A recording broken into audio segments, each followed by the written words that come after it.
Buen tiempo, familia, buen tiempo, ya sea en la mañana, ya sea en la tarde o ya sea en la noche. No sé a qué hora nos estás viendo, lo que sí sé es que Dios tiene un propósito en tu vida.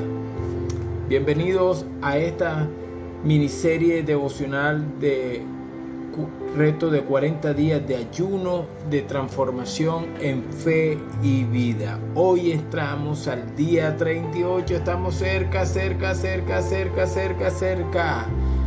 a entrar a la semana mayor. Bendito sea el Señor. Día 38. El título de este devocional es Señor Jesús, sin ti nada soy. Maravilloso este título. Día 38. Señor Jesús, sin ti nada soy. Si podemos comprender eso, estamos poderosamente. En la cita de la mañana, en la tarde y en la noche. En la mañana vamos a continuar con los salmos. Y esta vez nos toca el Salmo 141, versículo 3. Dice así: Señor, pon guarda a mi boca. Vigila la puerta de mis labios. No dejes que mi corazón se incline a nada malo, para practicar obras impías con los hombres que hacen iniquidad, y no me dejes comer de su manjar. Wow, esto es tremendo. Vamos a ver qué nos quiere enseñar en esta mañana el Señor. ¿Qué nos quiere enseñar en esta mañana? El salmista confiesa ser vigilado por dos graves peligros: el de sus malas inclinaciones y el de las demandas malignas del enemigo que está en contra de la palabra de nuestro Señor. El enemigo intenta poner tropiezo para caer. Siempre va a colocar tropiezo de una u otra forma para que nosotros logremos caer y no seguir el camino de la integridad. Somos íntegros en el Señor y Él nos ayuda a ser íntegros. Por eso ruega que sus oraciones sean agradables al Señor. El salmista ruega que sus oraciones sean agradables al Señor como el incienso del sacrificio al atardecer, y su elevación de manos, signo de rendición ante Él. Cuando tú levantas las manos: Señor, ayúdame, eso es un signo de rendición que necesita de Él. Y el salmista hace eso, y es porque él cree que el Señor le aceptará la ofrenda agradable de la tarde. Señor, ayúdame.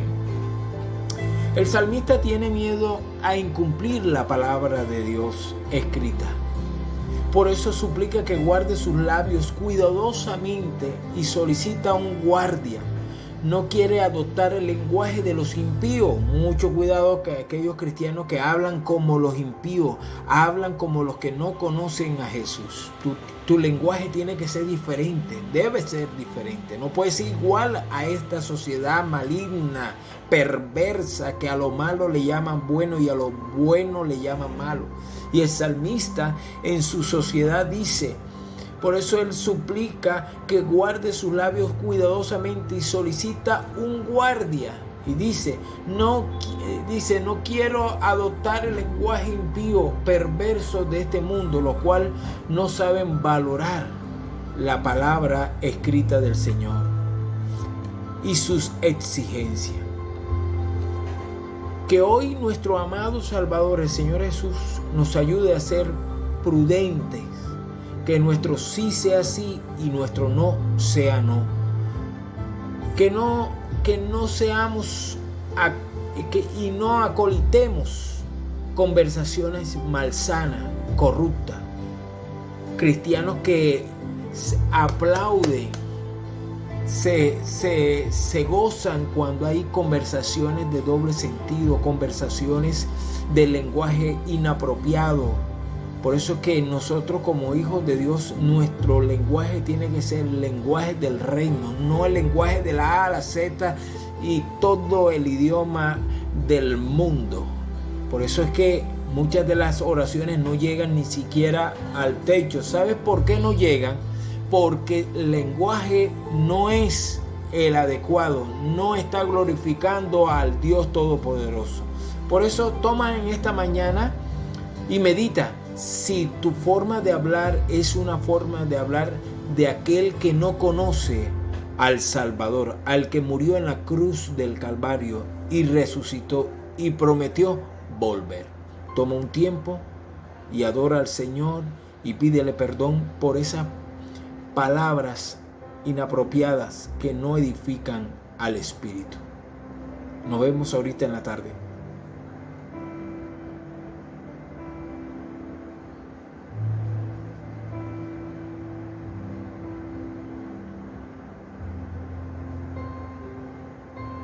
Ok, ya llegamos en la tarde. Vamos a mirar qué nos quiere enseñar hoy el Señor en la tarde. Recuerda modelar la fe y la vida de Jesús en todo tiempo, en toda hora, con todo el mundo. Se vea reflejado a Jesús en tu vida, no la religión, no tu ego, no tu prepotencia, sino a Jesús. Eso, capítulo 12, versículo 21 dice: entonces Moisés convocó a todos los ancianos de Israel y le dijo: sacad del rebaño corderos para vosotros según vuestra familia, sacrificad la Pascua, pues el Señor pasará para herir a los egipcios, y cuando vea la sangre en el dintel y en los dos postes de la puerta, el Señor Jehová pasará de largo aquella puerta y no permitirá que el ángel destructor entre en vuestra casa para heriros. Maravilloso. Vamos a comprender un poco más sobre esta parte de la historia de Moisés. En la historia de Moisés describe la fiesta de la Pascua, una de las 3 que según la ley debían guardar Israel. La Pascua es sin duda más antigua que el Éxodo, pues era la fiesta de las primicias de los rebaños que ofrecían los pastores, pero aquí se determina la forma de celebrarla y se añade una consideración nueva e histórica: la fecha de la liberación de Israel. Hay una pequeña reseña que yo dejo en el blog de devocionales de feyvida.blog.com. Está abajo cuando estás escuchando este audio en YouTube, ahí abajito, tú le das clic abajito en reseña y ahí te encuentras, le das clic y te manda al devocional, y ahí hay una pequeña reseña sobre lo que es la Pascua, su significado en el sentido hebreo, cómo se logró llegar a la conclusión que hoy tenemos. La tradición, ahora hablando un poco, la tradición judeocristiana ha relacionado la Pascua o la inmolación del Cordero del Éxodo con el sacrificio de Jesucristo, Cordero muerto en la cruz, el cual con su sangre nos libró de la muerte merecida. Nuestra Pascua ha sido inmolada, que es Jesucristo, como dice 1 Corintios 5:7. No hay más sacrificio de animales y menos de humanos. El Señor Jesucristo pagó el precio en la cruz del Calvario. Estamos seguros en Él. Bendito sea su santo nombre. Por eso dejo una descripción para que ustedes puedan comprender la palabra hebrea, de dónde sale, por qué sale y cuál es la conclusión que llega el contexto hebreo, para nosotros poder, ya como la tradición judeocristiana, llevar la Pascua a ese punto maravilloso que el Señor nos dice. En esta tarde debes de meditar. Y cuando estábamos chicos, podemos acordar esa letanía que es parte de la proclamación que hace Juan el Bautista: he aquí el Cordero de Dios que quita el pecado del mundo. A veces somos muy ligeros para decir la letanía: Cordero de Dios que quitas el pecado del mundo. Y nos ponemos muy melancólicos, pero no lo comprendemos, no reaccionamos. Si reaccionáramos, nuestro lenguaje no fuera inapropiado. verdaderamente fuéramos cristianos de una sola pieza. El problema es que nos gusta ser cristianos a la conveniencia, lo que me conviene, eso soy. Entonces toma este momento y analiza todo el capítulo de Éxodo para que puedas lograr entender lo que el Señor hizo, por qué permitió de que los dinteles, que es la expresión para poder nosotros como cristianos comprender que en la cruz del Calvario la sangre de Cristo derramada nos libra de toda condenación y nos libra del pecado y nos libra de la muerte eterna. Por eso es que cuando decimos aquí el Cordero de Dios que quita el pecado, es claro, soy un pecador ruin y necesito de Jesús. Por eso es que hoy debes de comprender esto para que cuando llegue la Semana Mayor tú puedas tener claro todo esto, porque durante 40 días estuviste meditando sobre todo lo que Jesús hizo en la cruz del Calvario, todo lo que hizo el Verbo encarnado, morir en la cruz del Calvario, resucitar y prometer su venida. Eso es maravilloso. Entonces tómate un tiempo y ora, dale gracias al Señor, levanta tus manos así como el salmista lo hacía. Señor, que mis labios solo te agraden lo que sale de mis labios. Toma ese tiempo y nos vemos ahorita en la noche.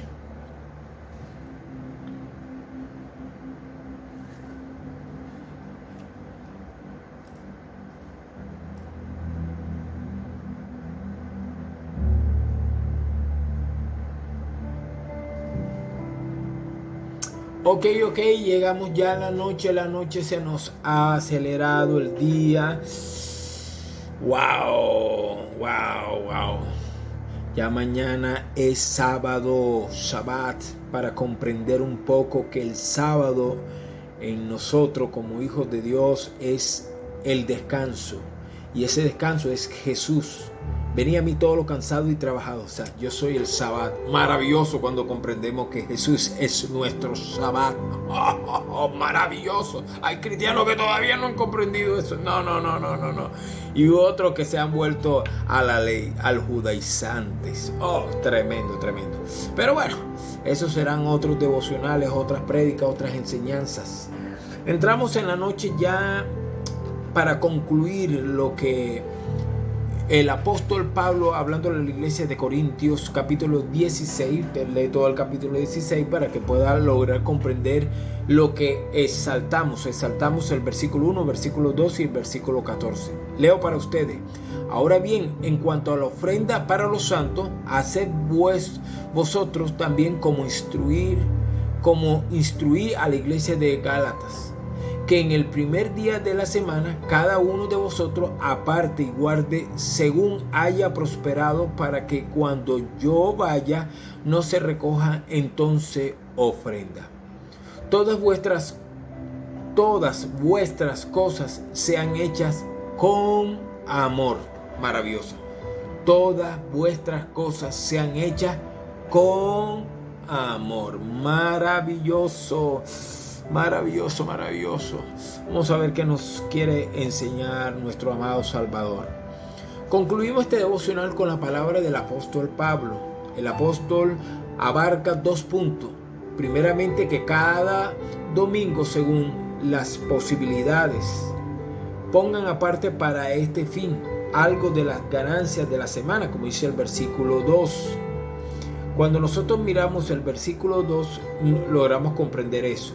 El domingo, o sea, el primer día de la semana, por eso que domingo en latín es Dominic, que quiere decir día del Señor, día agradable del Señor. Nosotros no adoramos el día solar, Sunday, no adoramos el día del sol, adoramos el primer día de la semana, que es el primer día que resucitó el Señor. No hay duda que resucitó el primer día de la semana. Eso es maravilloso, histórico, arqueológico, antropológico, en todo lo que tú quieras. Eso es maravilloso. Hechos 27, primicia de la semana, como ya se explica en el comentario de Hechos capítulo 20, versículo 7. En favor de los santos, cuando se habla, el texto habla en favor de los santos, y el término santo suele equivaler simplemente cristianos santificados por medio del sacrificio en la cruz del Calvario. Ese es santo. Somos santos por la obra redentora de Cristo en la cruz del Calvario. Somos cristianos santificados, no en nuestra fuerza, sino en la obra de Jesús. No en mi obra, sino en la obra de Jesús.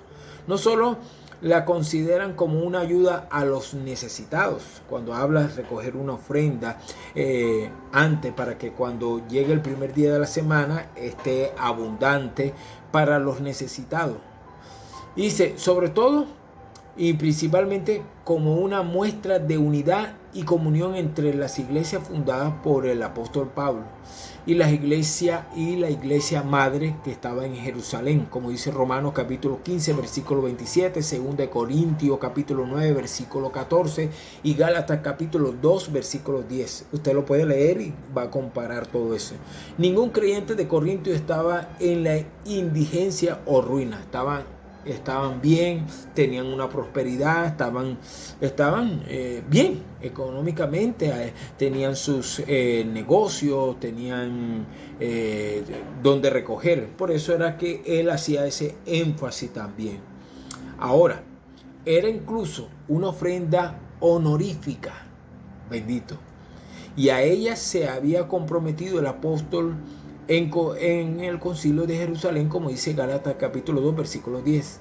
A esto se añadía que la primitiva comunidad estaba necesitada de tales ayudas porque durante la persecución, las primeras persecuciones en Jerusalén, muchos se habían visto despojados de sus bienes. Y por otra parte tenían que soportar el boicoteo constante de la población judía. Siempre los judíos no creyentes le han dado duro al pueblo naciente cristiano en Jerusalén.